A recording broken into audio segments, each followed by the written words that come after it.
Hola mi gente, el día de hoy he leído una información que está titulado "Este es el primer paso para romper la espiral de corrupción en Venezuela". Es una información que compartió Primer Informe y que yo deseo compartirlos porque tiene que ver mucho con los activos que ha perdido Venezuela y que se encuentra en manos de los Estados Unidos. Ante un escenario de paralización en el proceso de cambio venezolano, la sociedad civil todavía puede mostrar fórmulas novedosas y participativas para lograr que la riqueza robada regrese a manos del pueblo venezolano. El primer paso es #un fondo por Venezuela. Recordemos que cuando Alejandro Andrade, el tuerto Andrade, ex tesorero de Hugo Chávez, fue sentenciado a 10 años de cárcel en noviembre del 2018, el Estado norteamericano le confiscó en su poder $1.000 millones producto de sobornos. La decisión de la juez incluyó no regresar ese dinero a Venezuela. En aquel momento el país no se consideró como víctima. En Venezuela la cleptocracia, el gobierno y el Estado son la misma cosa. Es una verdad amarga que convierte el caso venezolano en una serpiente que se muerde la cola. La nación es a la vez tanto víctima como victimaria. Hasta finales del año 2020 había al menos $1.500 millones incautados y congelados en más de 20 juicios legales en contra de funcionarios del gobierno venezolano, de PDVSA y de contratistas. Casos como esto movilizaron a un grupo de venezolanos estadounidenses a que se organizaran para lograr que los cuantiosos activos recuperados en juicios de corrupción en los Estados Unidos puedan regresar para ser utilizados en la reconstrucción de Venezuela. Así fue que se creó en el año 2020 la Iniciativa para la Recuperación de Activos Venezolanos, o el famoso INRAV, por sus siglas en español, como una organización de sociedad civil, sin vínculos partidista alguno, que busca animar a todos los venezolanos que viven en los Estados Unidos a hacer uso de herramientas de participación que existen en la democracia americana para poder ayudar a Venezuela, su país de origen.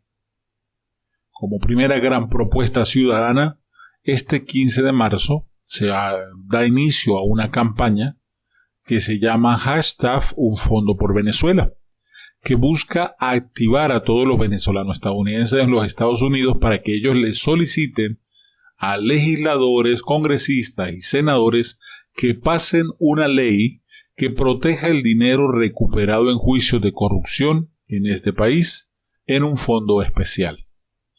A través del sitio web de la campaña, los venezolanos podrán ubicar los datos de sus legisladores y allí consiguen modelos del contenido para que puedan hacer la petición vía llamada telefónica, post de Twitter, Facebook, de Instagram en español o en inglés.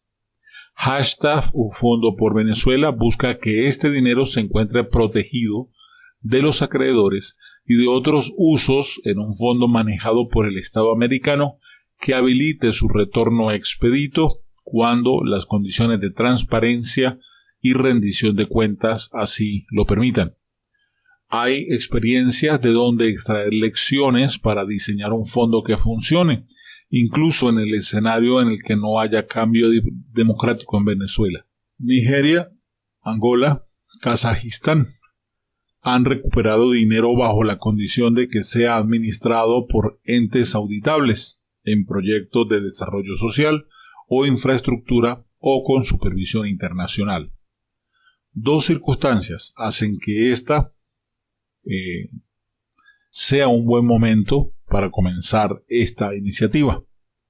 La primera, gracias a la Ley Verdad, que fue sancionada a finales del 2019. Estados Unidos asumió el compromiso de regresarle a Venezuela los activos recuperados producto de la corrupción. En esta ley se contempla la posibilidad de crear un fondo para proteger y para retornar esos bienes recuperados. Sin embargo, hasta ahora ese fondo todavía no se ha creado. Sin un fondo, el retorno de los bienes recuperados es impracticable.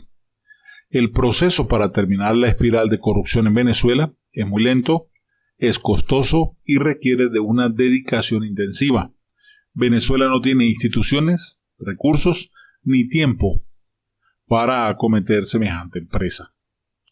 Y la segunda opción es que la comunidad venezolanoamericana, que ya es numerosa y que tiene contundencia demostrada con el impacto reciente de los resultados en las elecciones presidenciales del 2020 en el estado de la Florida, además cuenta con un antecedente impresionante el 16 de julio del 2017, cuando más de 7 millones de venezolanos votaron de forma masiva alrededor del mundo para manifestarse en contra de la creación de la Asamblea Nacional Constituyente y del régimen de Nicolás Maduro.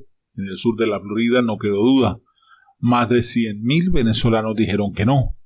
Esta movilización no solo envió un mensaje a la dictadura venezolana ante los ojos de los representantes de los partidos republicano y demócrata, que se corporeizó una creciente colectivo que era capaz de movilizarse políticamente. Debido a la continua crisis económica y política en Venezuela, la población venezolana en los Estados Unidos ha experimentado un crecimiento exponencial de un 352% entre el año 2000 y 2017. La cantidad de venezolanos residentes se incrementaron de 93.000 a 421.000 en ese periodo, según un análisis de datos de hispanos llevado a cabo por el Pew Research Center. De esa cantidad, 52% viven en el estado de la Florida, 11% viven en Texas y 4% vive en Nueva York. Es en estos números donde proviene la fuerza para que los ciudadanos ejerciten sus derechos democráticos ante un escenario de paralización en el proceso de cambio venezolano. La sociedad civil puede mostrar fórmulas novedosas y participativas para lograr que la riqueza robada regrese, por fin, al pueblo venezolano. El primer paso, como ya les dije, es #un fondo por Venezuela. La presidenta de la Iniciativa de la Recuperación de Activos, INRAF, generados por el espiral de la corrupción en Venezuela. Bien, a los que quieren apoyar esto, pues listo, a darle publicidad a ese hashtag, a ver si logramos promover para que se cree esa ley y se retornen los reales a Venezuela. Hablemos de la frase del día, señoras y señores.